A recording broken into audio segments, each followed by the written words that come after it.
नमस्कार. 30 वाचन बसा या आर्ट सर्कलच्या अभिनव उपक्रमामध्ये तुम्हा सर्वांचं स्वागत. आपला आता ऑलमोस्ट चौथा आठवडा या उपक्रमाचा सुरू झालेला आहे. अनेक वाचक तुमच्या भेटीला आलेले आहेत. अनेक लेखकांशी आपण यातून संवाद साधलेला आहे. आज ज्या लेखकाचं पुस्तक आपण वाचलं, रस्किन बॉन्ड, हा माझा स्वतःचा खूप आवडता लेखक.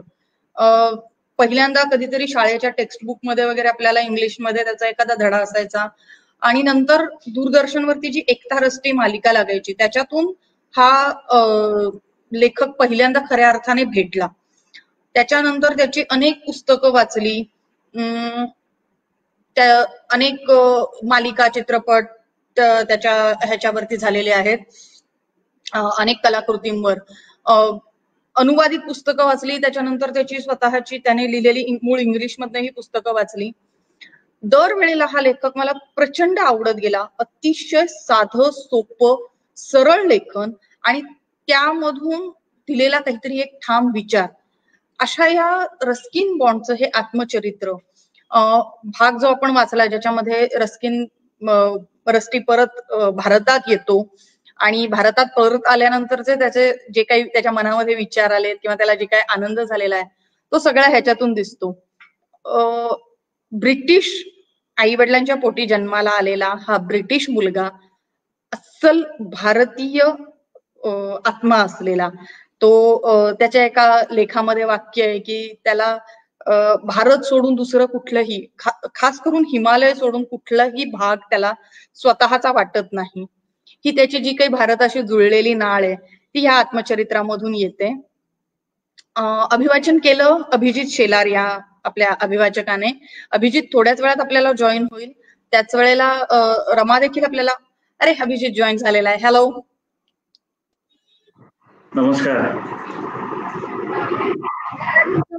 वाचलो होतं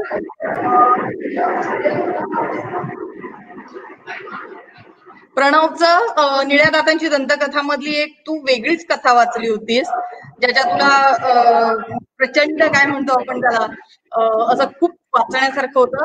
आणि रस्किन बॉन्डचं आत्मचरित्र एकदम असं युक्त घेतल्यासारखं वाटलं का तुला? खूप जास्त. फिक्शन तसं वाचायला खूप सोपं जातं, त्याच्यातले चढ उतार आणि या सगळ्या गोष्टी करायला खूप सोप्या जातात. पण हे पुस्तक जेव्हा वाचायला घेतलं तेव्हा खूप दडपण होतं, कारण ओघवती शब्दरचना होती आणि तितकंच ते फार महत्वाच्या माणसाविषयी होतं. सो ते जमेल का नाही जमेल इथपासून सुरुवात होती. मग पहिल्या वाचनामध्ये तर मला खूप भीती वाटत पण होते. मी नितीन दादाला बोललो पण की म्हटलं थोडस होईल ना, जमेल ना. मी त्याला 2-3 व्हॉइस ओव्हर करून पाठवले. तो बोला अरे होईल, जमेल, थोडं नॉर्मल घे, जमेल, नॉर्मल माणसासारखं बोल. मग हळूहळू कॅरेक्टरायझेशनचा अभ्यास करत करत करत करत ते वाचन जेवढं सोपं करता येईल तेवढा प्रयत्न केला आणि होप सो की उच्चार नीट आले असतील, कारण तितकं अगदी सरळ मराठी आणि प्राकृत मराठी भाषा असेल आणि तितकंच इंग्रजी ते व्यवस्थित बोलणं हे माझ्यासाठी खूप चॅलेंजिंग होतं. सो होप सो की ते लोकांना आवडलं असेल आणि मुळात आधी ज्यांनी अनुवाद केला त्यांना ते म्हणजे चांगलं वाटलं असेल.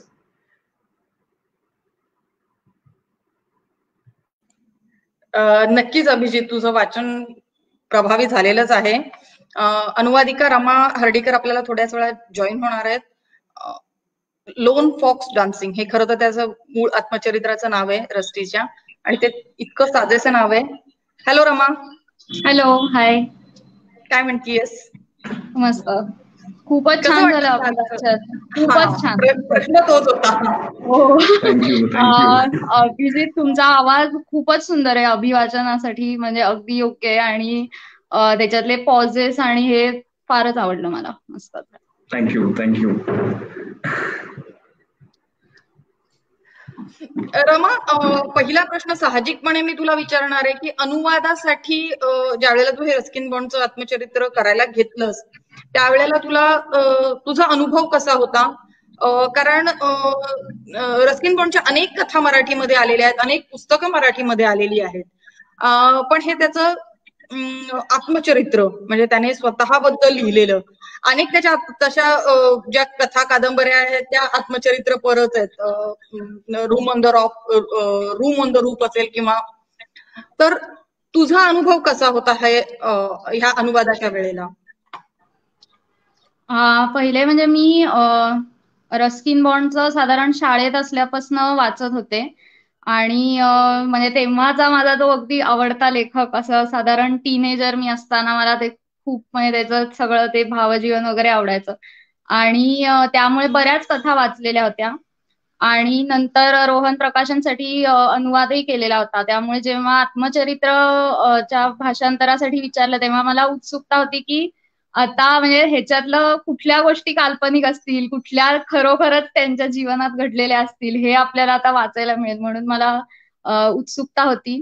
आणि म्हणजे ते करत असताना मला हे कळलं की अरे हा, हे आपण या कथेत वाचलंय बरं का, हे बहुतेक इथनं घेतलेलं दिसतंय, ह्याचा संदर्भ आपण या एखाद्या कथेत वाचलाय, हा इकडे अनुवाद केलाय, त्यामुळे असं मला ते हे करत. आणि दुसरी माझ्यासाठी हे पुस्तक खास आहे कारण तेव्हा मी प्रेग्नन्सीत हे पुस्तक केलं होतं. सो आणि कमी डेडलाईन मध्ये हे मोठं पुस्तक करायचं होतं. सो तो एक वेगळाच अनुभव होता की म्हणजे नॉर्मली जसं आपण करत असतो तसं आणि तेव्हाची परिस्थिती काम करायचं ही वेगळी होती. सो 2 पुस्तकं मी त्या कालावधीत मंजुलसाठीच रस्किन बॉन्डची केली, आत्मचरित्र आणि दुसरं देवदारांच्या छायेत म्हणून. तर त्यामुळे तो एक वेगळा अनुभव होता त्या सगळ्या परिस्थितीत काम करायचा आणि अनुवादाची एरवीची क्वालिटी राहील आणि तितकंच चांगलं काम करता येईल असं करण्यासाठी मला जास्त कष्ट घ्यावे लागले खरं सांगायचं तर. रमा, रस्किन बॉन्डच्या लेखनाचं एक गमतीशीर वैशिष्ट्य असतं की त्याची वाक्य खूप तशी सोपी असतात. हो तो फार कठीण शब्द वापरत हो नाही, तो फार किचकट काही लिहत नाही. साधारणपणे जी इंग्रजी लेखकांची सवय असते की वाक्य एकीकडे सुरू करायचं आणि हो पॅरेग्राफच्या शेवटी शेवटी कुठेतरी संपवायचं, पण हो त्याचं ओघवतं म्हणजे खरोखर किंबहुना शाळकरी मुलांनी जरी विचारलं ना की काय वाचायला देऊ, तर माझं मत असतं की रस्किन बॉन्ड द्या, कारण तो त्यांना हो हे करण्यासारखा आहे. पण त्याच वेळेला ज्या वेळेला आपण हे अनुवादासाठी सेम भाषा शैलीचा विचार करतो त्यावेळेला ते थोडंसं नाही म्हटलं तरी किचकट होऊ शकतं. तर तुझा तो अनुभव कसा होता? मला किचकट नाही वाटलं खरं सांगायचं तर, कारण तू म्हणालीस तसं की त्याची भाषा ओघवतीये आणि दुसरं म्हणजे रस्किन बॉन्ड हा म्हणजे ब्रिटिश आपण म्हणलं तरी पूर्ण अस्सल भारतीयच म्हणावं लागेल. त्यामुळे त्यांच्या आत्मचरित्र असो किंवा कथा असो त्या भारतातल्याच असतात. त्यामुळे ते अनुवाद करताना तुम्हाला दुसरी संस्कृती मराठीत आणायची नसते, आपल्याकडचीच संस्कृती असते. त्यामुळे त्या दृष्टीने ते सोपं जातं. पण त्याच वेळेला ती जी शैली आहे की ती आपण उलट अवघड नाही ना कुठे होते, किचकट नाही ना होते किंवा उगाच अलंकारिक नाही ना होते, याकडे लक्ष द्यायला लागतं ते करताना. आणि ती जितकी इंग्लिश भाषा खूप चांगली आहे रस्किन बॉन्ड यांची, तर तशीच म्हणजे ती शैली किंवा तो ओघवता एक रसाळ हे यावा मराठीत असा माझा प्रयत्न असतो.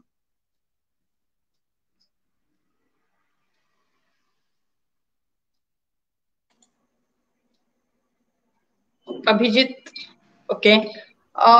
रमा, तू मुळात ग्राफिक डिझायनर, तुझं क्षेत्र चित्रांचं, त्यानंतर तू ज्या वेळेला तू स्वतःही इलस्ट्रेशन करतीयस किंवा पुस्तकं करतीयस, तर त्यावेळेला एका अर्थाने हे माध्यमांतर आहे इमेजेस मधून वर्ड्स मध्ये येण्याचं.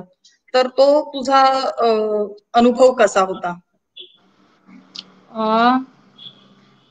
खरं सांगायचं तर मी कमर्शियल आर्टिस्ट आहे, म्हणजे पेंटिंग ऍज सच जे असतं त्याच्याशी माझा डायरेक्ट शिक्षणाच्या दृष्टीने संबंध नव्हता. आणि मी ऍडव्हर्टायझिंग आणि म्हणजे कम्युनिकेशन डिझाईन हे मी शिकलेली आहे. त्यामुळे मला असं वाटतं की पूर्ण असं चित्राची भाषा आणि आता शब्दांची असा फरक मला वाटत नाही की माध्यमांतर झालं. कारण भाषा जी असते ती आपल्याला इतर कुठल्याही क्षेत्रामध्ये लागतेच, म्हणजे कुठल्याही प्रकारच्या कम्युनिकेशन किंवा कुठल्याही इतर सर्वच क्षेत्रांमध्ये भाषा ही मुळात लागतेच. तर ऍडव्हर्टायझिंग मध्ये सुद्धा आम्हाला कॉपी रायटिंगचा पण एक भाग असायचा जो मला मनापासून आवडायचा, जो आमच्या ह्याच्यातल्या 90% लोकांना ते टाळायला बघायचे आणि मी जास्तीत जास्त त्याच ह्याच्यात करायला बघायचे. तर मला मुळातच म्हणजे व्हिज्युअलायझेशन बरोबरच कॉपी रायटिंग, मग ते लिहायचं कसं, शब्दांचे खेळ काय करायचे, आपण हेडलाईन्स काय करू शकतो, जाहिरातीत काय कॉपी लिहू शकतो, ह्याच्यातही इंटरेस्ट होता. त्यामुळे भाषेचा मला शाळेत असल्यापासूनच आवड होती. त्यामुळे पण आता आपल्याकडे करिअर म्हणजे एकच काहीतरी आपल्याला शेवटी निवडावं लागतं, कारण आपल्याकडे अशा ठोस फील्ड असल्यामुळे भाषा पण निवडली, डिझायनिंगला पण गेलो असं नाही होऊ शकत. सो तिथे मी ते एक निवडलं, पण भाषेची मला पहिल्यापासूनच आवड होती. आणि आता जेव्हा मी अनुवाद असेल किंवा स्वतःचं लेखन करत असेल, तेव्हा मला त्याचा फायदाच होतो की ते एक व्हिज्युअलायझेशनचं, चित्रांचं आणि हे अंग असल्यामुळे कुठलंही इलस्ट्रेशन करताना की कुठली वाक्य म्हणजे काय भाग पुस्तकातला हा भाषिक दृष्टीने घ्यायला हवा, त्याच्यावर चित्र कुठलं काढायला हवं, किंवा एखाद्या पानामध्ये मजकूर कुठे घ्यायचा, चित्र कसं असेल, हे आधीच असं डोळ्यासमोर येतं माझ्या पूर्ण. त्यामुळे मला दोन्हीमध्ये तो फायदा होतो त्याचा.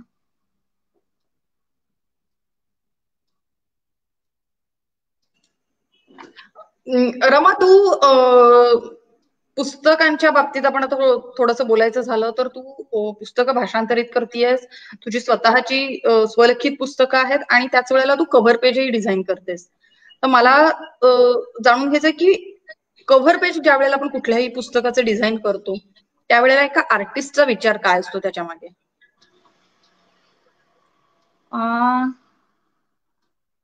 कव्हर पेज डिझाईन करताना काही गोष्टी बघायला लागतात. एक तर त्या पुस्तकाचा कंटेंट आपण कव्हर मधनं म्हणजे येतोय का नाही, की एखादी कथा संग्रह असेल तर एखाद्या तरी कथेचा, कादंबरी असेल तर संपूर्ण जो काय सारांश आहे त्याचा एक व्हिज्युअलाइज करून ते कव्हरवर यायला लागतं. दुसरं म्हणजे त्याच्या शेल्फ मध्ये किती ते अट्रॅक्टिव्ह वाटेल कव्हर.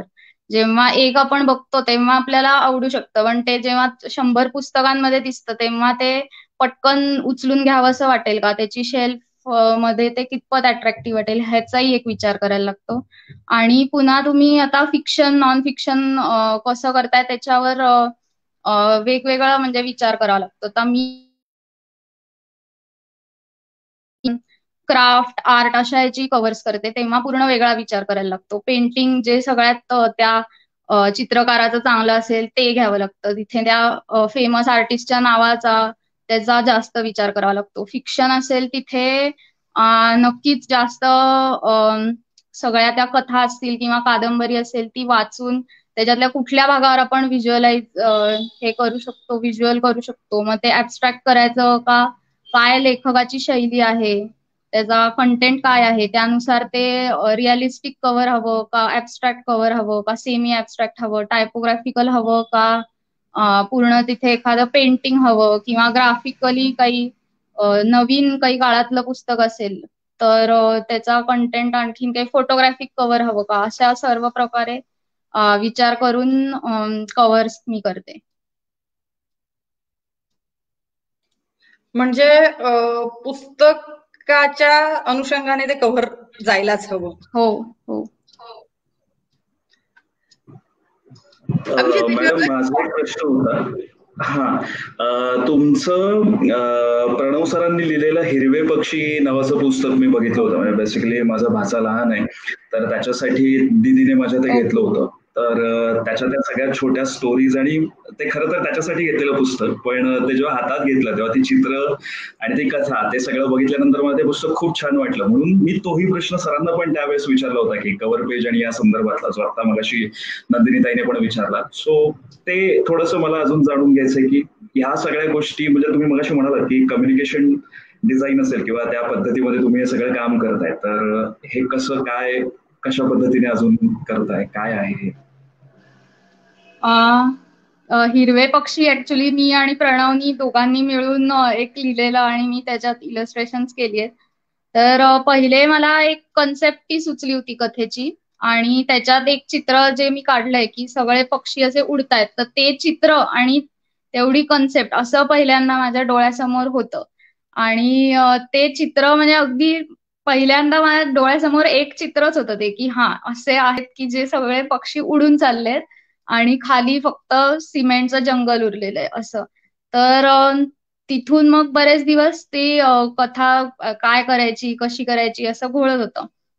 आणि मग मी लिहिली होती. मग तेव्हा मी अगदीच पहिल्यांदा सुरुवातीची पहिलीच लिहिलेली असेल ती.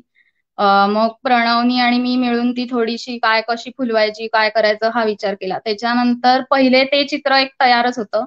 मग इतर मग विचार सुरू झाला की आता बाकी ही इतक्या पानामध्ये कथा बसायची, मग आपण काय चित्र करता येतील त्याच्यावर कसं करता येईल. सगळी चित्र ही बरेचदा पिक्चर बुक मध्ये कसं असतं की जे टेक्स्ट मध्ये नाहीये ते पण तुम्ही चित्रातनं दाखवलं पाहिजे, तर मग त्याच्यात मजा आहे. कारण नाहीतर काय होतं की जे आपण वाचतोय तेच चित्रात असलं तर मग जरा मजा कमी होते त्याच्यातली. तर अशा काही बारीक बारीक गोष्टी तुम्ही चित्रातनं दाखवू शकलात तर जास्त चांगलं, की ज्या टेक्स्ट मध्ये नाहीयेत.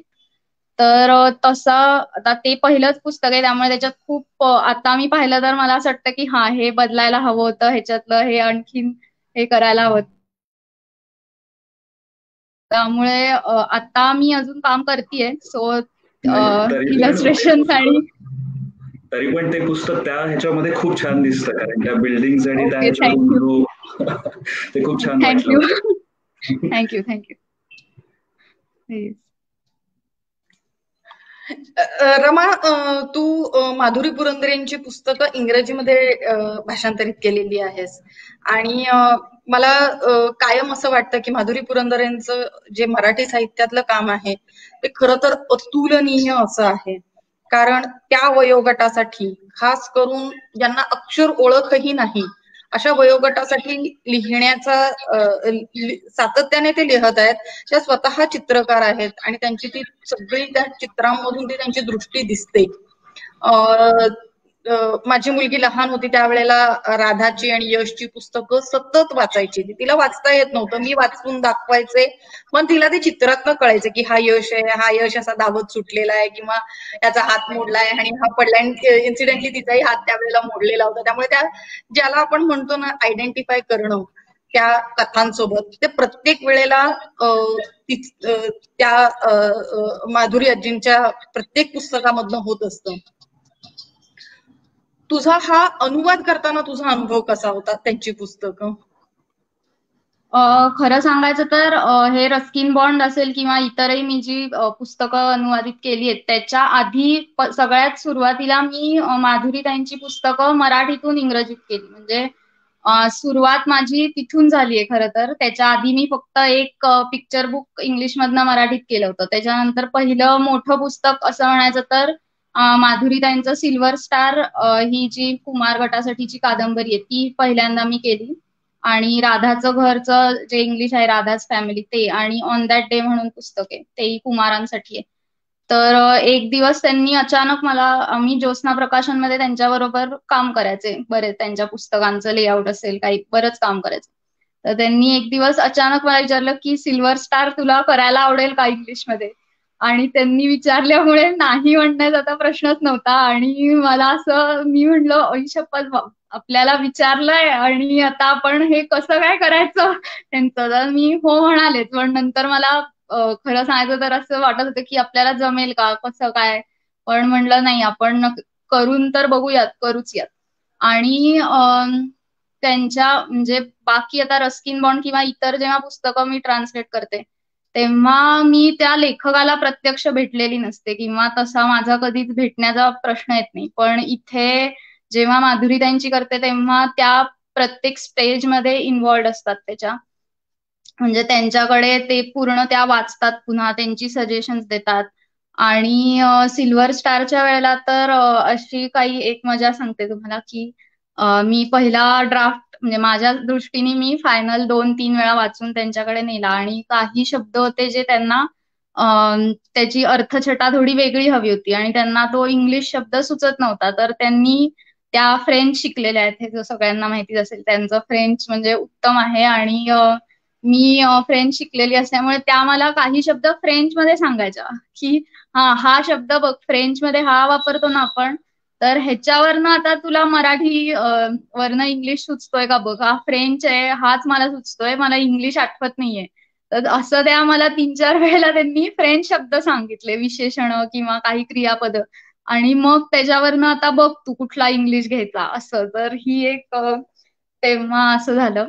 आणि दुसरं म्हणजे त्यांची जी पिक्चर बुक्स ट्रान्सलेट करताना ती दिसतात अगदी छोटी, पण खरं तर ती करायला सगळ्यात असं नाही पण खूप अवघड असतात. कारण त्यांची जी काही शब्द असतील किंवा इथलं वातावरण असतं ते अगदी म्हणजे काही काही शब्द तर आपण मराठीतच काही उद्गार असतात. जसं त्यांचं एक पुस्तक आहे पिक्चर बुक, त्याचं नावच आहे हत्तेच्या. तर तो एक मुलगा जातो पावसात आणि त्याची छत्री घरीच राहते आणि तो म्हणतो हत्तेच्या, छत्री तर घरातच राहिली. तर हे जे काय हत्तेच्या आहे हे इंग्लिश मध्ये काय करायचं ह्याच्यावर म्हणजे तो दिसताना एकच शब्द दिसतो. किंवा राधाचं घर मध्येही असे खूप आहेत की ती चिंगुली पोळी करायला देते किंवा ते साखर नाना म्हणते ती आजोबांना, किंवा असे बरेच काय काय आहेत जे इंग्लिश मध्ये कुठले चपखल वापरायचे किंवा मग काही ठिकाणी मराठीच ठेवायचं का काही शब्द असे अशा गोष्टी खूप चॅलेंजिंग असतात त्यांच्या ह्याच्यात करायला. आणि त्यांच्या बरोबर काम करायला पण एक खूप मजा येते, खूप शिकायला मिळतं त्यांच्या बरोबर काम करताना.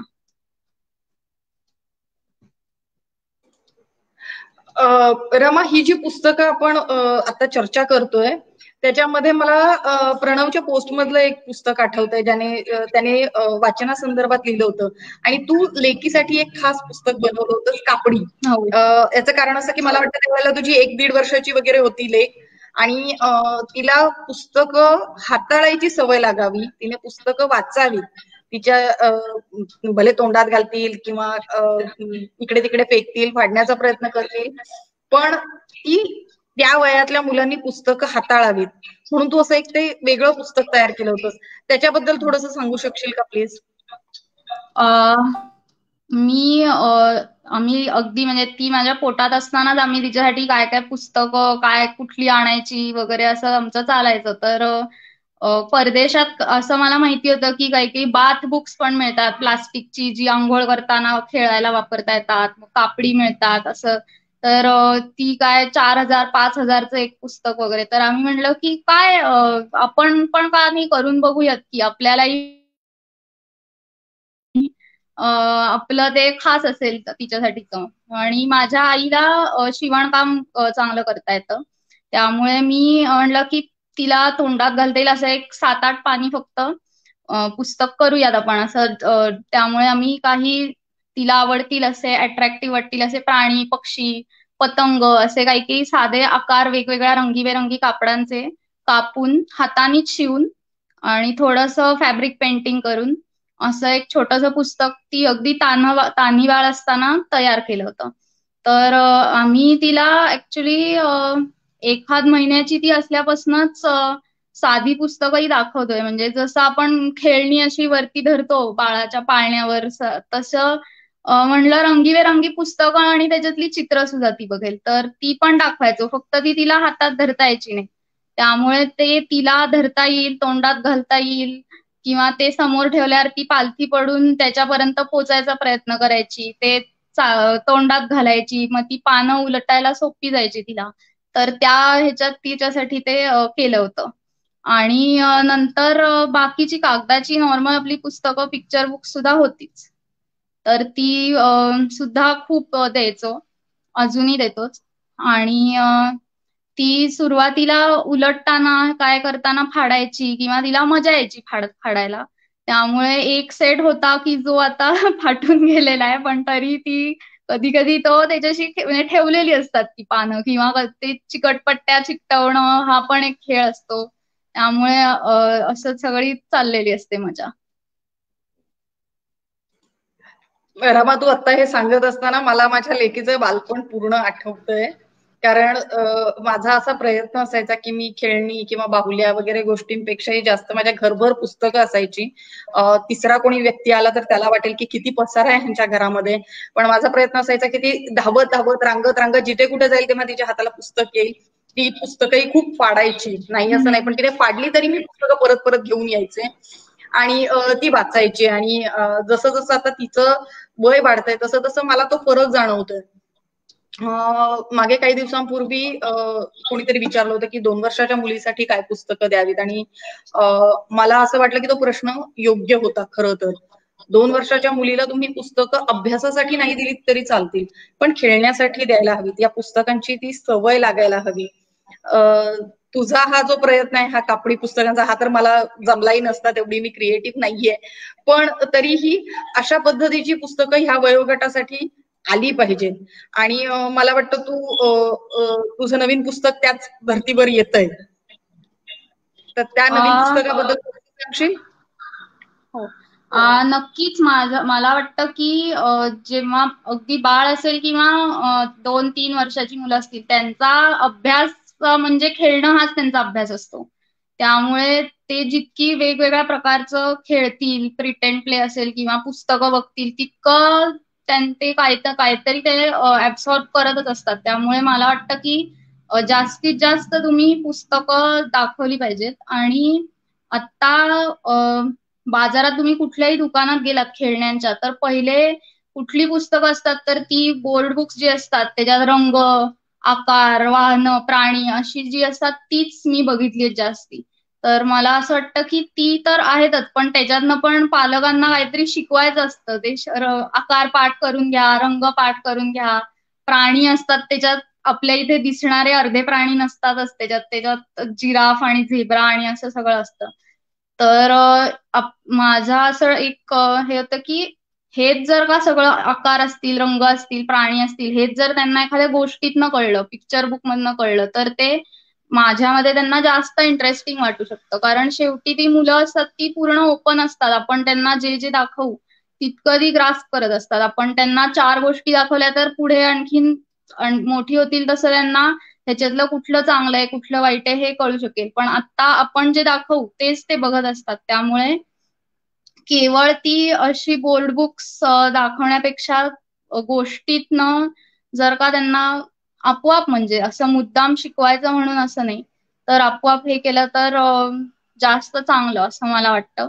आणि मी माझ्या मुलीसाठी म्हणून अशी काही पिक्चर बुक्स अजून ती पब्लिश वगैरे काहीच झालेली नाहीत, पण मी तिला तिच्यासाठी म्हणून काही कल्पना तिच्याशी खेळताना तिच्या गमती जमतीतनं सुचलेल्या, की अगदी साधं म्हणजे दिवसभरात खूप आवाज असतात वेगवेगळे, जे लहान बाळांना आवडत असतात आवाज करायला. आणि आपण असं अरे आवाज करतोय, किती आवाज करतोय, चमचा आपटायचा असेल किंवा कुकरच्या शिट्टीला घाबरत असतील, तर असे कुठले कुठले आवाज येतात लहान बाळाला आणि त्याच्यातनं त्याला काय काय गंमत असेल, अशा ह्याच्यावर एक पुस्तक हे केलंय. तर सध्या मीच फक्त तिला ते दाखवत असते. तर अशी सिरीजचा पुढे म्हणजे बघू, अजून तर ते पब्लिश वगैरे काही माझ्या हे नाहीये, पण अशी तिच्यासाठी मी एक 4-5 पुस्तकं केलेली आहेत. आणि माझं जे पब्लिश झालेलं पुस्तक आहे ते थोडं मोठ्या वयोगटासाठी आहे. एक 7 ते 10 वगैरे वयोगटासाठी, हरीचा पतंग म्हणून या जानेवारीत प्रकाशित झालं.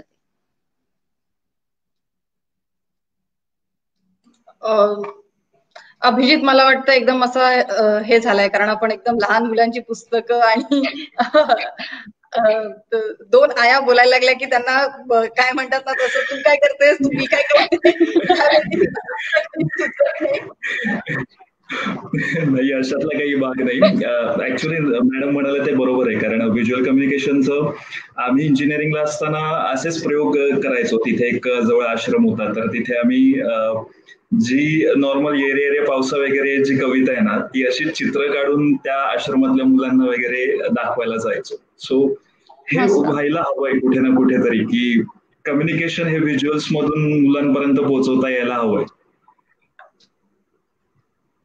आणि मला एक विचारायचं होतं की अनुवादित पुस्तकं तशी मी वाचतो, तशी कमी वाचतो. त्याचं कारण असं झालं की कधी कधी लेखकाचे अजेंडे त्याच्यामध्ये यायला पण सुरुवात झाली होती. म्हणजे आता जी अनुवादित वाचली ती काही धार्मिक आणि या संदर्भामधली असल्यामुळे त्याच्यामध्ये त्या गोष्टी बऱ्याचदा खटकायला लागल्या. मग मूळ पुस्तकांकडे ओरा पूर्णपणे वळला आणि मग ती वाचायला सुरुवात केली. पण हे पुस्तक आत्मरंगी वाचताना मात्र मला कधीच असं जाणवलं नाही की कुठला अजेंडा ठेवून हे पुस्तक तुम्ही ट्रान्सलेट केलं, किंवा ती भाषा खूप सोपी, सरळ आणि असं सातत्याने वाटत होतं की हो, ह्या माणसाविषयीच हे सांगितलं जात आहे. हे खूप म्हणजे अपवादाने मला या पुस्तकामध्ये जाणवलं की हे खूप चांगलं होतं, की तो माणूस जशाचा तसा मला दिसत होता, ना की त्याच्या मागे कुठला पॉइंट ऑफ व्ह्यू किंवा कुठल्या असा क्लिशे भावना वगैरे कुठली कधीच दिसत नव्हती. ते खूप नॉर्मल हे सगळं दिसत होतं. सो तो एक छान अनुभव होता पुस्तक वाचणं. म्हणजे आता होईल माझं, अजून शेवटाकडे आलोय मी त्या पुस्तकाच्या, ऑलमोस्ट माझं पूर्ण वाचून होऊन जाईल ते. थँक्यू.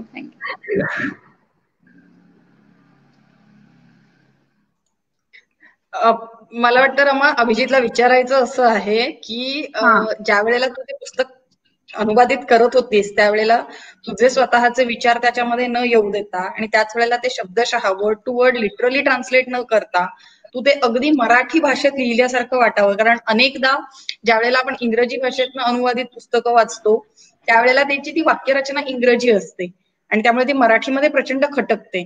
पण इथे तू त्याचं ते वाक्यरचनेपासून अगदी शब्दांपासून तू त्याला ते एक मराठी रूपडं दिलेलं आहेस. ते कसं तू केलंस असं त्याला विचारायचंय बहुतेक. सॉरी, मला कळलं नाही. सॉरी. मी अनुवाद करताना तसा माझा विचार नाही येऊ देत. आता हे कसं ते मलाही नाही सांगता येणार एक्झॅक्टली. पण माझी जी अनुवादाची प्रोसेस असते त्याच्यात पहिला जो ड्राफ्ट मी करते त्याच्यात मी सगळ्यात पहिली आणि महत्वाची गोष्ट म्हणजे अनुवाद हा अर्थाच्या दृष्टीने परफेक्ट झाला पाहिजे. प्रत्येक वाक्य म्हणजे कुठेही तो काहीतरी वेगळाच अर्थ होतोय वाक्याचा, लेखकाला काहीतरी वेगळंच म्हणायचंय, आपल्या ह्याच्यात काहीतरी वेगळंच झालंय की काय, असं कुठे होणार नाही हे बघण्याचा पहिला माझा ड्राफ्ट असतो. तिथे मला जिथे काही वाक्यांच्या म्हणजे भाषेच्या असतील किंवा एखाद्या शब्दाची अर्थछटेला कुठला शब्द एक पटकन आठवत नसेल तर मी ती वाक्य अंडरलाईन करून ठेवून देते. आणि जनरली नाही, नेहमीच प्रत्येकच वेळेला 3 साधारण ड्राफ्ट करून मगच पब्लिशरकडे आम्ही देतो. तर ह्याच्यात 2 वेळेला मी वाचते, 1 वेळेला प्रणव वाचतो किंवा काही वेळेला माझे वडील तेही काही अनुवाद वगैरे करतात तर त्यांच्याकडे देतो. म्हणजे मग आपल्याला कधी कधी काही गोष्टी सुटलेल्या असतात ज्या दुसऱ्यांनी वाचताना त्या काही सजेशन्स करू शकतात. तर आम्ही एकमेकांच्या पुस्तकांचे मी आणि प्रणव अनुवाद करताना त्यांनी केलेला मी वाचते, मी केलेला तो वाचतो, असं आम्ही करतो. त्यामुळे शक्यतो अशा गोष्टी सुटत नाहीत. आणि मग सेकंड रिडिंग, थर्ड रिडिंगला मग कुठे वाक्य तुम्ही म्हणालात तसं इंग्लिशची शब्दशः वाटत नाहीत ना, की इंग्लिश खटकत नाहीये ना, मग ते भाषेच्या दृष्टीने त्याच्यावर पुढच्या ड्राफ्टमध्ये काम करतो. पहिल्या ड्राफ्टमध्ये अर्थ पूर्ण व्यवस्थित आला पाहिजे, कुठे काही सुटलं नाही पाहिजे या ह्यानी करतो. आणि मग भाषेचं पण मला असंही वाटतं की खूपही ते मराठी पुस्तकच असंही नाही वाटलं पाहिजे जे भाषांतरित असतं ते. कारण शेवटी ते भाषांतरितच असतं, तर कुठेतरी हे म्हणजे तो नाहीतर मग स्वैरकडे किंवा रूपांतराकडे जायला लागू शकतो की आपण आपलंच खूप टाकलं त्याच्यात. तर माझ्या मते भाषांतर हे थोडं ते भाषांतरच वाटलं पाहिजे, पण अगदी म्हणजे इंग्लिशच्या सारखंच वाटतंय आता खटकतंय असंही नाही झालं पाहिजे, असा माझा प्रयत्न असतो.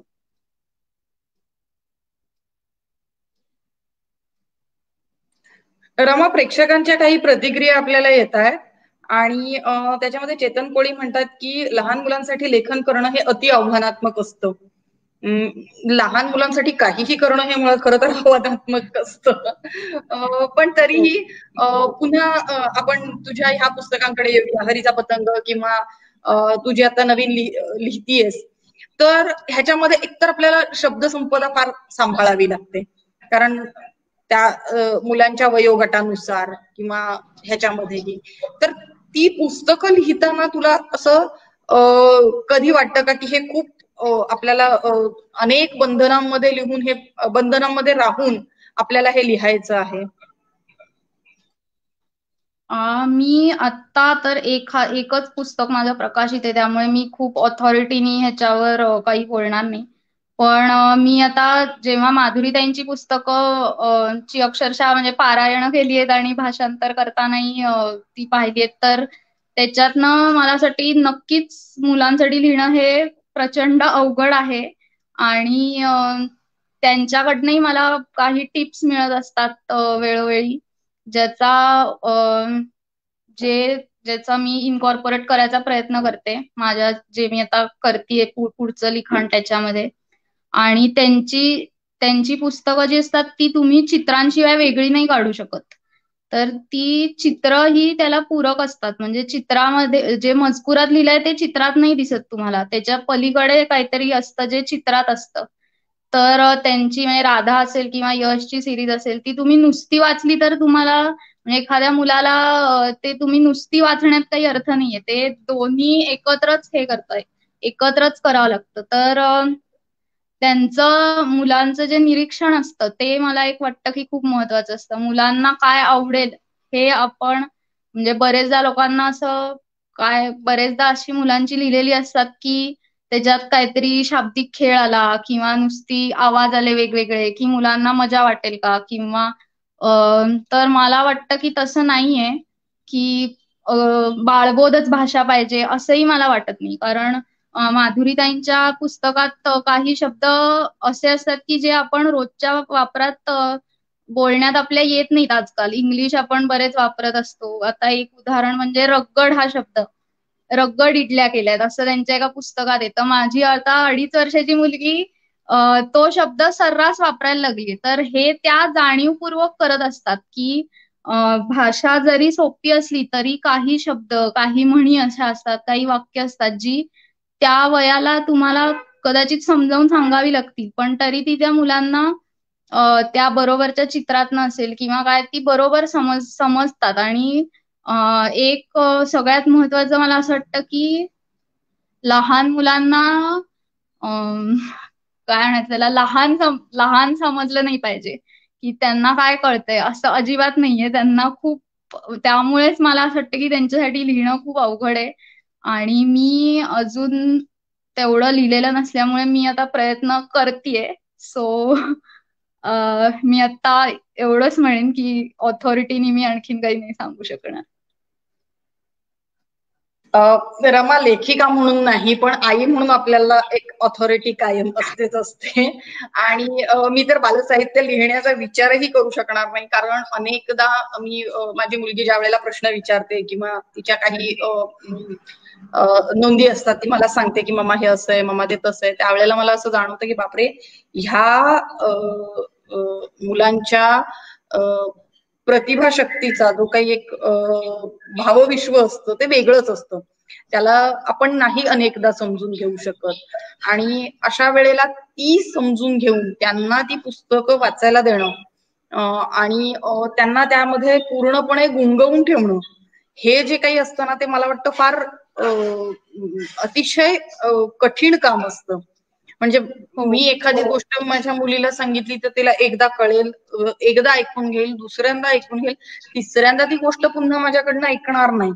पण वेरॅज माधुरीताईंचंच एक चित्रवाचन हे पुस्तक होतं माझ्याकडे, आणि त्याच्यामध्ये नुसती चित्र आहेत खरं तर, बाकी काहीही नाहीये. वाचन करण्यासाठी त्याच्यात टेक्स्ट ऑलमोस्ट नाहीच आहे. पण ती 6-7 महिन्यांची, म्हणजे बसायला लागल्यापासून ती पुस्तकं अक्षरशः अशी उघडत ती बघायची ती चित्र, आणि अनेक मिनिट एकत्र ती पुस्तकं बघत असलेली असायची. त्या वयामध्ये खरं तर मुलं एका जागी बसत नाहीत, पण आश्चर्याची गोष्ट म्हणजे ते पुस्तक वाचत ती आरामात बसून असायची. तर मला वाटतं की लहान मुलांची ती, जसं तू म्हणालीस ना की त्यांना लहान समजू नये, कारण त्यांच्या दृष्टीने ती लहान नसतात, त्यांना काहीतरी एक स्वतःची समज असते. ती समज ओळखून त्यानुसार ते चित्र आणि मजकूर हे दोन्ही करणं. जसं आता यशची सिरीज आहे, यशची सिरीज आमच्या घरामध्ये प्रचंड हिट होती, अजूनही आहे.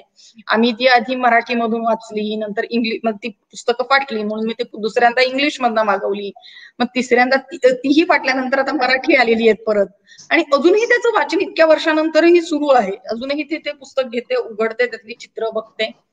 तर मला वाटतं हे जे गरजेचं असतं ना की लहान मुलांना समजून घेणं, हे फार खरंच कठीण असतं. आणि मला एक आई म्हणून जर इतकं कठीण वाटतं, तर एक लेखिका म्हणून तर तुझ्यासाठी ते पुन्हा एक पुढचंच अडचण असल्यासारखं येते.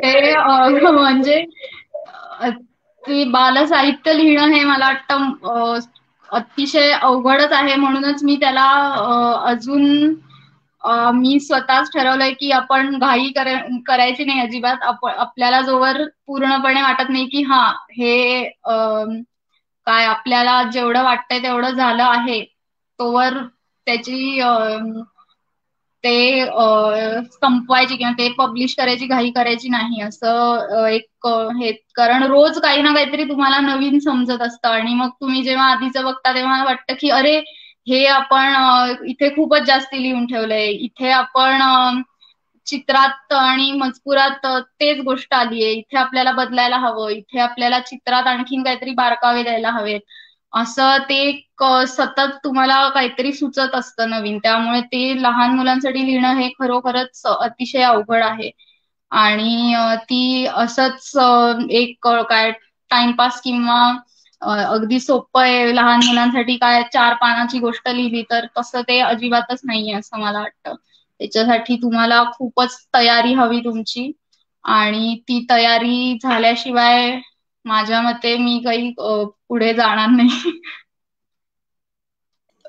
आता पुन्हा आपण एवढं बालसाहित्य किती कठीण, कुमार गटासाठी किती कठीण हे बोलतोय, आणि आजचे आपले जे लेखक होते रस्किन बॉन्ड, ह्यांनी सातत्याने लहान मुलांसाठी लिहिलेलं आहे.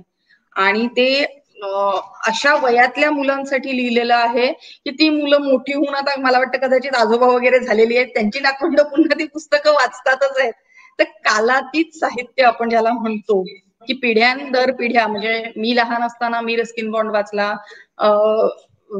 माझी मुलगी आता वाचते, माझे वडील सुद्धा रस्किन बॉन्डची पुस्तकं अगदी आवडीने वाचायचे. तर मला वाटतं की हे सातत्याने लेखन जे असतं ना अनेक लेखकांच्या बाबतीत, तिथे कुठेतरी एक अनेक वेळा असं दिसतं की एखाद दुसरं पुस्तक येतं मग ते राहून जातं किंवा हे होतं.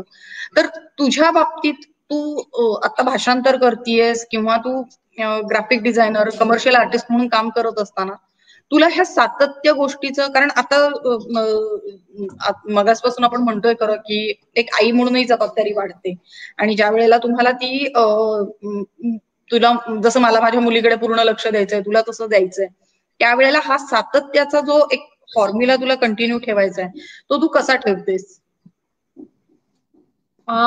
खरं तर हे सातत्य ठेवणं आता अवघड आहे म्हणतेस तसं. कारण एकीकडे मी ग्राफिक डिझायनर म्हणून माझं ऑफिस मधलं काम चालू असतं, मी फ्रीलान्स ट्रान्सलेटर म्हणून काम करत असते, माझ्या मुलीबरोबर मला वेळ द्यायचा असतो. त्यामुळे हे अशा फ्रॅगमेंटेड ह्याच्यात मी तरी आत्ता माझं लिखाण त्यामुळे थोडंसं बाजूला ठेवलेलं आहे, आणि त्याच्यावर विचार माझ्या डोक्यात चालू असतो, पण ते ऍक्च्युली लिहायला किंवा त्याच्यावरची इलस्ट्रेशन्स मला काढायला अधूनमधून त्याच्यात तेवढं हे नसलं तरी चालतं. पण लिखाण काही 1-2 गोष्टी मोठ्या लिहिण्याच्या पण डोक्यात आहे, पण त्याच्यासाठी जो एक मानसिक शांतपणा पाहिजे तो सध्या तेवढा नसल्यामुळे उगाच मिळेल त्या वेळात काहीतरी लिहिण्यापेक्षा ते त्याच्यासाठी वेगळा वेळ जेव्हा मिळेल तेव्हा द्यायचा, असं मी तरी ठरवलेलं आहे.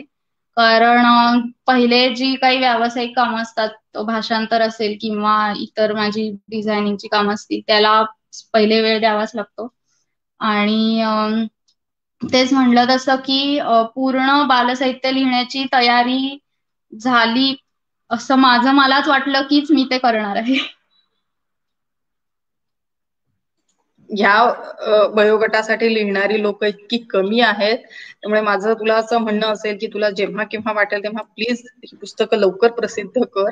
कारण वाचन, आणि आता जो आपला 30-3 वाचन वसा सुरू आहे, तर त्या उपक्रमाचा उद्देशच असा आहे की परत वाचायला सुरुवात करावं, कुठल्याही माध्यमात असू देत, भले ते ऑडिओ बुक असेल, ई बुक असेल किंवा प्रत्यक्ष पुस्तक असेल, पण त्या वाचनाचा आनंद मिळायला हवा. आणि आताच्या पिढी समोर आव्हानं मोठी आहेत, मोबाईल आहे, वेगवेगळे गॅजेट्स आहेत, पण आपल्या लहानपणी पुस्तकच होती.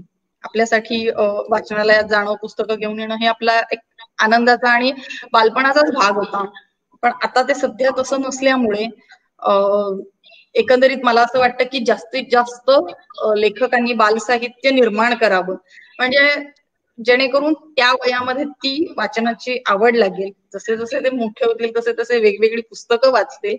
आणि जो आता उपक्रम आपण करतोय की वाचन वसा, तसा तो बाल वाचकांसाठी पण एक वेगळं काय म्हणतो आपण उपक्रम केलेला आहे रविवारी.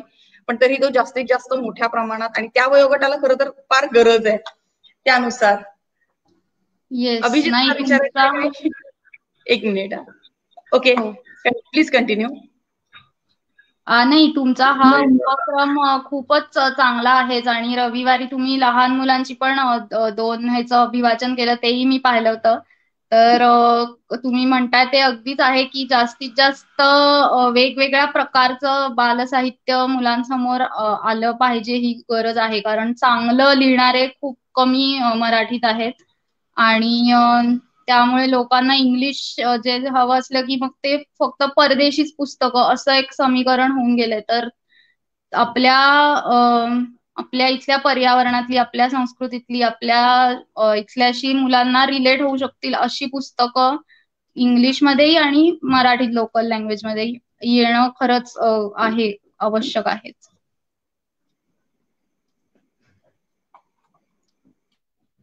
अभिजित, तुला विचारायचंय? नाही, हा मुद्दा खरंच खूप मोठा आहे. त्यामुळे ही चालली ती चर्चा खरं तर ऐकण्यात मला खूप मजा येते. कारण ते खूप कठीण आहे, खरंच कठीण आहे. कारण मी पण या सगळ्या गोष्टी दुरून बघतोय, सो ते समजू शकतोय. अभिजित, काय म्हणतात, थोड्या वर्षांनी तू पुन्हा या चर्चेला ज्या वेळेला मागे वळून बघशील त्यावेळेला तुला अनेक पॉइंटर्स मिळतील what has to be done म्हणून. मला वाटतं चर्चा आपली अखंड सुरू आहे. आणि जसं म्हटलं तसं 2 आया एकत्र आल्या की त्यांची ही बेस्ट चर्चा सुरू असते. पण तरीही वेळेचं थोडंसं बंधन आहे आपल्याला. रमा, तुझं खूप खूप अभिनंदन, कारण माझ्या आवडत्या लेखकाचं पुस्तक तू मराठीमध्ये आणलेलं आहेस. आणि थँक्यू. खूप सुंदर तुझं भाषांतर आहे.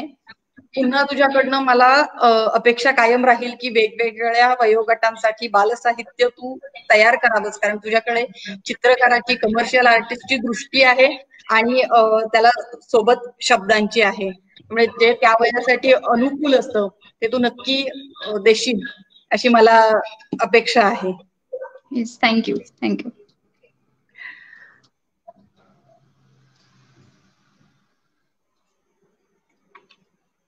रसिका प्रेक्षकांचे खूप खूप आभार. आज 30 वाचनवसामध्ये आपण एका अतिशय वेगळ्या आवडत्या लेखकाचं पुस्तक वाचलेलं आहे. हे पुस्तक तुम्ही जरूर विकत घ्या आणि वाचा. उद्या पुन्हा भेटूया आपण आर्ट सर्कलच्या पेजवरती एका नवीन पुस्तकासोबत, एका नवीन अभिवाचकासोबत, एका वेगळ्या दुनियेत जाण्यासाठी. तोपर्यंत धन्यवाद. शुभरात्री.